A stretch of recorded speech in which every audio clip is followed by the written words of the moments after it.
أسئلة بتجيلنا من ناس كتير مع دخول فصل الشتاء وحدوث نوبات برد وأدوار إنفلونزا كتير. هل ده له تأثير على الكلى؟ وإذا له تأثير إزاي أقدر أحمي الكلى من تأثير نزلات البرد أو نوبات الإنفلونزا؟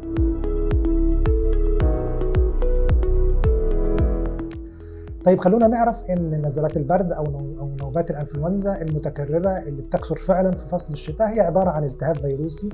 صحيح ما بيكونش التارجت او الهدف الاساسي منه الكلى، لكن هو التهاب فيروسي بيأثر على الجسم كله. غالبا بيكون الهدف او التأثير مركز على الجهاز التنفسي او على الجهاز الهضمي، ولكن تأثيره بيمتد الى الجسم كله.